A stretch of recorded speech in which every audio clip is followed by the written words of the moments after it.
บายดียายบายดีบักแค่โอ้หนาวเด้อพ่อแม่พี่น้องอากาศวันนี้หนาวก็มันจะกระดาษแต่บ่เย็นหลายปานใดดอกเพิ่นเก็บมาแข่งเด้อนี่ตายายเก็บมาแข่ง FC รถติดตามโอ้ผักบงก็ยุบเบิดหน่อยเนาะ บักแค่คมพี่น้องเลย เก็บมาแข่งคม ไม่เห็นบนหนาต่างก็ เฮ้ยจะเห็นนั่นเลย เป็นบนหนา สิเปล่าอันนั้นกันเด้อสิตัดต้นกันทินเห็นเบิด บักแค่คมมันหนาวเดิมหนาวเดี๋ยวเก็บมากมายมาตอกเลยพี่น้องเลยบักแค่กับพอดีกินนี่เลยเล่นเก็บได้กันตากันได้ตื่นแข่งคมแข่งคมได้น้ำมันหยาดมันนั่นนะการเก็บไปไว้ก่อนเดี๋ยวมันนั่นน้ำหมอกซาลงมานะมันก็มาแต่มันสิโคแซ่บพี่น้องเลยนี่ว่ากับน้าวแน่นะเก็บไปไว้กินแต่ตัวเองไม่ได้กินดอกกินไม่ได้เลือดน้อยเลือดจางแต่มากินแต่ก็ขึ้นองกว่าเก่าก็กินน้อยนึงก็ชมนิดนึงรู้สึกบ่ดีเลยเมื่อชุกนี่บ่ได้เอาละพี่น้องเลยนี่มันชุกเสร็จปลาไปนี่แหละมันโดนลมอยู่แล้วมันเก็บไปร้ายแล้วตัดยังก็เจ้าตัดยัง บ่ถ่ายนี่ก่อนเขาตัดดอก ก็ว่าเสร็จแล้วเดี๋ยวมาทาจะข่อยแล้วเนาะเป็นมือเกาะมือเก่าเลยเนาะ เป็นมือกอง เมียซะมื้อนี้นะถ้าได้กินข้าวเก็บ เขายังบ่ทันได้หนึ่งเด้อเฮ้ย เป็นยัง ยังอ่อมนั่นเมียนอยู่เปิดไฟอ่อนๆเมียน กินเอาไปเหมือนกันจ้ะ เตอเพิ่นเก็บมาแข่งพ่อแม่พี่น้องมาแข่งขมกินกับลาบกับก้อย 3 ต้นกินบ่เบิดจะเป็นของรวมหลายผู้เสียงรถจังนั้นเนาะ ใส่บูเร่เป็นเอาเลือดไก่ชาเก็บไว้ได้น้อยมันหมักอัดมันจะโปรเซสเฮ้ย ยังมาพัดตึงนี่กับต้นมะฮุ่งเด้อพ่อแม่พี่น้องเป็นดอกก็ได้พ่อแม่พี่น้องเลยแต่มันใบมันยุบแหละแต่เอาเข้าไปในก็ยังโอเคอยู่หน่อยเนาะแต่มันสิทนบ่หรือบ่ทนก็ยังบ่ทันฮู้ first time อืม พี่นะยำแดงโต๊ะแดงเสมอกูละ อืม สิได้หูพ้นมา สิได้กินบ่หรือจังไดเนาะ สิได้พ้นได้บาท สิได้ผลหรือได้มากหรือได้ใบ มึงได้งานนี่ได้หลาย อืมเก็บเข้าไปไว้กินพ่อแม่พี่น้องมาแข่งกัน ที่ได้บ้านอย่ามันกินซื่อๆตัวก็กินกะผู้อื่นก็กิน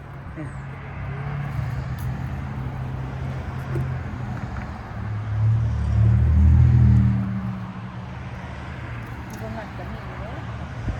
โอ้ขน้อยมักเลยขน้อยนี่มักกินขมมักกันนั่นนะมักกิน บางอ่อนมันก็ยังมีปลาเป็นไงจ้ะมันยังบ่ลงเหมือนไก่กิน อืม ดอกไม้ มะเขือเอาเป็นอยู่บ่เอ้ยหรือจังใด บ่มี บ่มีจังหน่วยบ่ มันเลยเนาะอันนี้บ่เอา เออ ได้หลายนะพี่น้องเอ้ยนี่แน่มันคือบ่ได้หลายเด้ ไอ้ หน่ว ถ่าย ย มัน ต่อ เดือนนึงมันเดือนยังดอก ถ่ายต่อเลยสิตัดต้นไม้ มา เอา ไปเจ้าต่อเอาหัวจิกไข่ไปเฮ้ย โอ้ไอ้น้ำต้นได้อยู่นี่เลย เอาอันนั้นมาก่อนเอาเสียมาก่อนพระเจ้า ตัดต้นไม้อยู่ที่ ว่ามันได้หยกปะล่ะเนี่ยบักอื้อกับพระท่านได้ตัดยังอยู่7-8หน่วยพระท่านได้ตัดมาเก็บบักแข็งซะก่อนเก็บบักพริกเก็บบักอันนี้ละอันนี้ป้าไปนี่ละบ่อันนั้นเก็บเพิ่นดอกมักบวกมักน้อยป้าไว้เอาตัดกันตัด เนาะ ฮะ ตัดต่ำเนาะ แล้วแต่ตำไรมันจะบ่ตายบ่พระเจ้าเอาธรรมดาตัดต้นกระถินเอาเก่าหยอดมันเก็บเอาเด้อเฮ้ยเด้อ เขาอยากกินอยู่ไรเ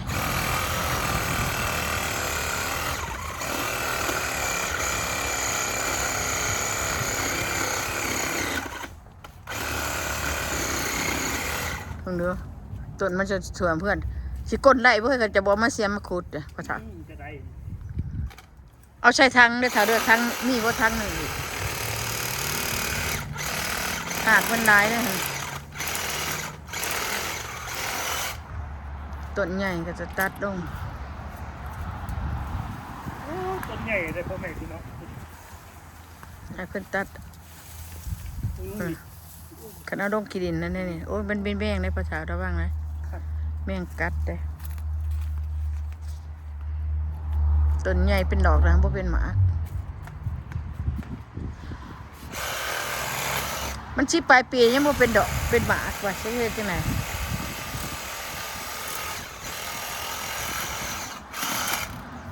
แต่2,000เท่าใดเฮาเอามานี่ ชื่อและต้น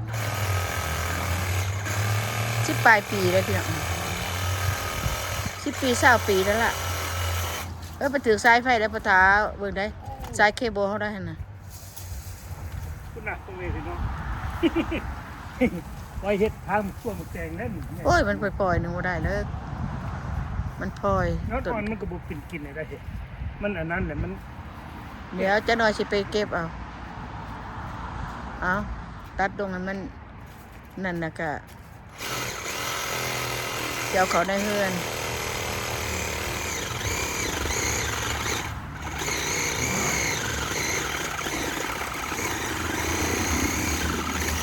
พี่นาผู้ใดจะได้เกิดอีก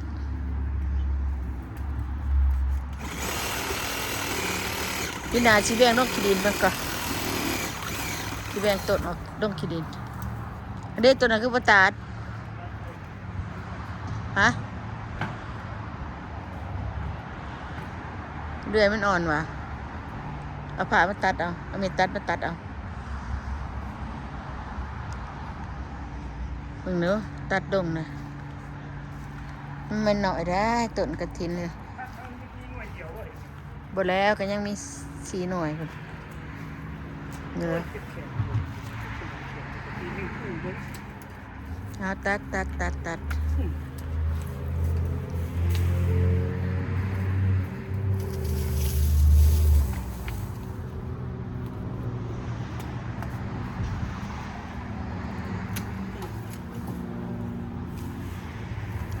ชุ่มตามมันเอาไว้มันดูดน้ำขึ้นเลี้ยงต้นมันชุ่มน้อยๆนี่ตะปลาไว้ก็ได้ ทิ่ม แต่ทีมันยากกว่าเท่า มันบ่ตายต้นจะกิน แต่ว่าบ่ได้แล้วมันมีแนวดูดน้ำมันขึ้นกกโซมก็ยังเต็มอยู่ พวกโซมนี่พ่อแม่พี่น้องไปมักดองเสเหล้าน้อยเนาะ เขาดังอยากได้แล้วเฮาบ่ได้หมั่งต้นนะเฮาบ่หมั่งบ่ได้เลยมีผู้อยากได้อยู่ตัดใบมันโป่งอยู่นี่ล่ะแล้วมันจะไปโดนใส่เฮือนน่ะเนาะโดนโรคปีหน้าร้ายนั่นนี่ดอกมันนี่หัวมันนี่จักกี่ปีได้20 กว่าปีแล้ว บางคนก็ไปดองเสเหล้าหัวโซมเป็นยาชูกำลังเตะปิดดังปังๆ เต็กดังบ่ดัง ตา น่ะ ยขลอม เตะปิดแกมัน เต็กปิดก็บ่ดังน่ะ บ่ดังได้เห็นโอ้โหหัวม่วนเด้อพ่อแม่พี่น้องบ่เว้าก็บ่ได้หัวเด้อ เอาอันนั้นไปตัดเอาบักอื้อจะซะละหั่นน่ะ เนี่ย คนไว้ก่อนคนตัวนี้ออกก่อนไปเก็บบักอื้อจะเป็นทางนอกทางหน้าพุ่นเว้ยอย่ามันหนาวแล้วมันแดดอยู่ดอกมื้อนี้แต่มื้อหน้ามันสิจักได้เฮาก็บ่ฮู้มื้อนี้มีโอกาสเท่านี้ก็จะเก็บพุ่นนี้ล่ะ ปีหน้าออกตัวปีเนาะแดงออกมันมีสองต้นเลยพ่อแม่พี่น้อง สาม ต้นติดกัน 3ได้อเจ้าจะบ่เอานั่นไปหนีบนั่นบักผักบักอื้อเจ้าเพิ่นจะเอาเสียมาขุด มันหากมันดงได้นี่จักสิได้ทั้งไม้มาใส่อยู่สอดไว้อยู่ได้ดอกก็เป็นนี่หักบ่เป็นหมากเฮ็ดจังได๋ล่ะนี่ดอกก็มีอยู่นี่นี่บ่มีหมากมันบ่จับนี่มีได้ดอกเก็บเอายอดกระถินก่อนพอ ราะว่าสิกินกับป่น มันแก่ที่เก็บมันแก่เลย กะยาข่อยเก็บเอาล่ะนี่ข่อยสิเอาคุดพ่อเฒ่าสั่งให้คุดจังหวะบ่ได้ก็คือจังเฮาบ่ได้กินยอดมันก็เอาเฮาบ่ได้กินเตอะหมามันก็ได้กินยอดมันนั่นน่ะอันเด้ได้อยู่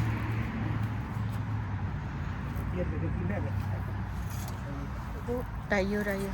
เอาคุณน่ะได้ทมเด้อทมเด้อ คุดมันลงลึกแต่ หาแก้วเด้จะหาแนวใส่อันแนวตัดหางมันทำลำตู ที่หน้าต้องเปลี่ยนทางใหม่นะ เปลี่ยนนะซื้อทั้งโอ้ทั้งกระแพงขนาดซื้อทั้งใหญ่ได้เปลี่ยนทั้งใหญ่กว่านี้จักสิตายกับว่าจักของข่อยโอ้ข่อยแพงพอได้กินยอดมันกับตำมะฮงกับป่นกับแจ่วมาแก่มันก็คล้ายอยู่ดอกอาหารพม่าอาหารแม็กแต่ก็บอก เจ็บแขน มันบอกอันนั้นมันโดนแต่มันแห้วๆแล้วนะเถาเนาะพักแผ่วนี่ถิ่มบ่เฮ้ยพักแผ่วนี่ถิ่ม โอ้ย บ่ ทิ่มเลยเนี่ย ใบต้อง ลมพัดแบบ ต้นบัดตึง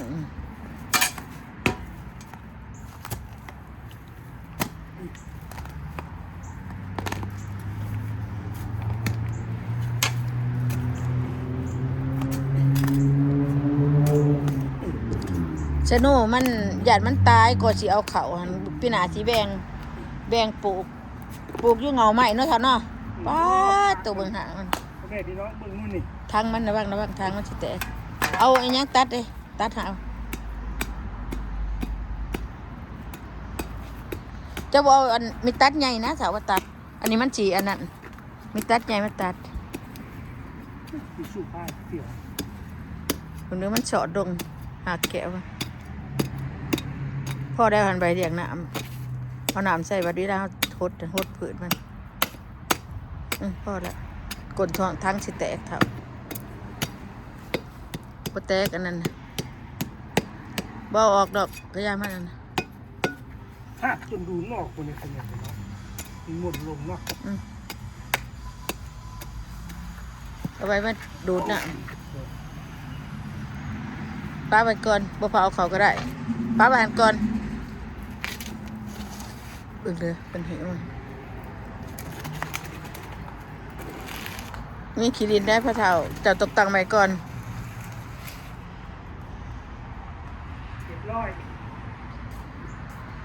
ทมเลยเด้อเถื่อมันเกิดได้หามันอีกนะทมเลยเว้ย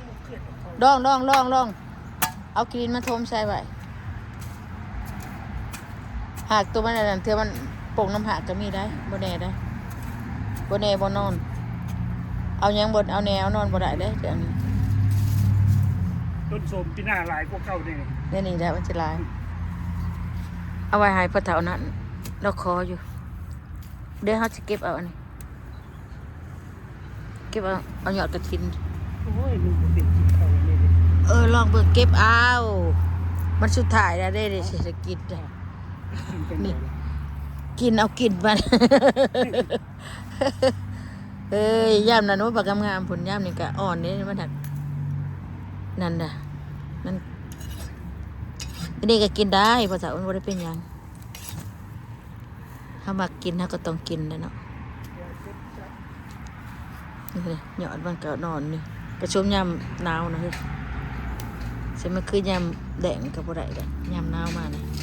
เก็บเอาไปกินกับป่นขน้อยแบบมักกินกับป่น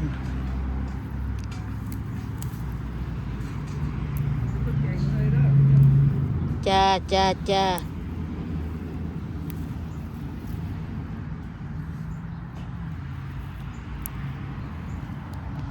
มาเก็บหยอดกระถินกันเลยจ้าพี่น้องหยอดอ่อนหยอดยังมันเอ้ย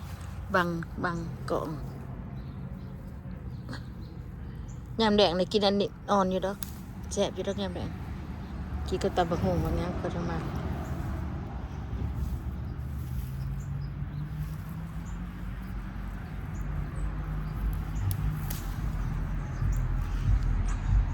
ายแหละถ่ายนมมันหยอดนอนๆอยู่มันหักถึกหนาวดากะเย็นดากะอยากเป็นกุดๆจังไดบ่ขน้อยนี้ตัดมันตัดหยอดอ่อนมันก็โอ้ขายมันจะเอาก็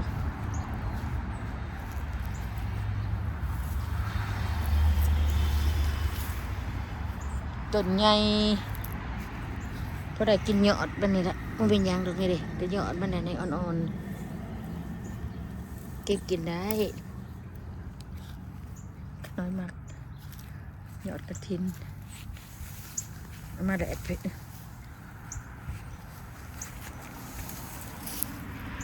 เก็บหยอดกันก่อน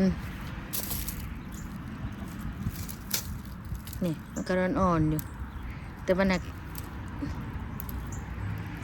สีแดงๆก็ยามันดับเก็บได้แดงก็กินได้มันอ่อนนี่ยุ่นโดดกับบึ้นอยู่นั่นนางบ้านหน้าบ้าน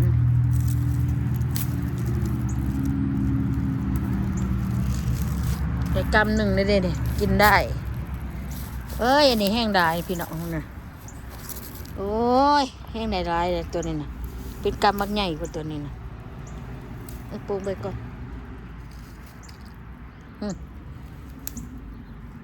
เก็บประโยชน์กระทุน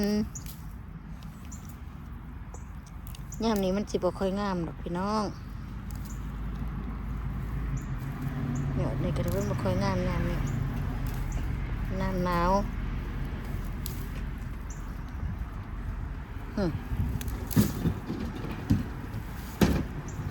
ลูกจะมาได้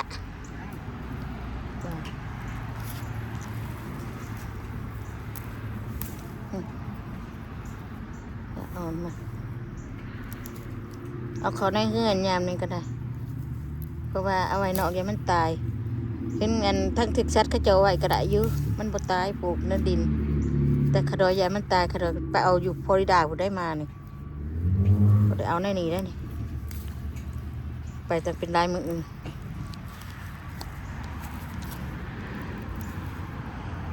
มากินพระเทวเอากระตาไปเนี่ยเว้ยใช่อะไรกระตาบ้านดิด้วยมาใส่หยอดกระทึนนี่ใช่กระบ้ามันจะแก่อีสังนี่นะเอาพอดึงเข้าไปวันมอนี่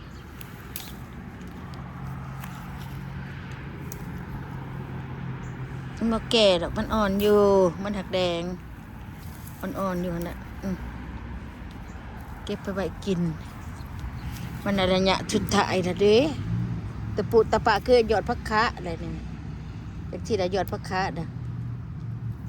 หยอดพักคะคือว่ายำเดือดชีเดือดหาเก็บได้นี่ละเถอะเปิดแต่ว่าหยอดพักคะปงใหม่ไผ่ย่างไผ่ใหม่นี่ล่ะเป็นหยอดพักคะไปกินกระป่นเบิดคักเลยเนาะเอาไปเปิดเอาตัวนี้ก่อนนี่กลับนี่ก็พ่อกินนะเด็กพาทีไปชวนเขาดีแต่ว่าเอาใบเป็นซะก่อนใบกระทิ้นเนี่ยมันโดนกับเป็นผุยว่ะมอนี่โอ้โหหรือ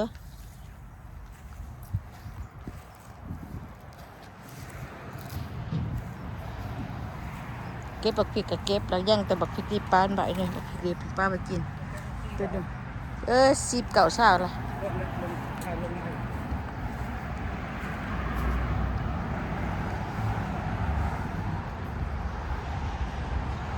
เอาพี่น้องบวบก็ยังอยู่เลยปวดแก่เต็มที่ไปเสื่อมๆปวดหน่วยอ่อนก็ยังมีอยู่เฮ้ยอยู่ดีไม่แห้งโอเคเด้อพ่อแม่พี่น้องที่ติดตามผมขอบใจ FC ทุกตัวหน้าเนาะอยู่ดีแม่งทุกคนบาย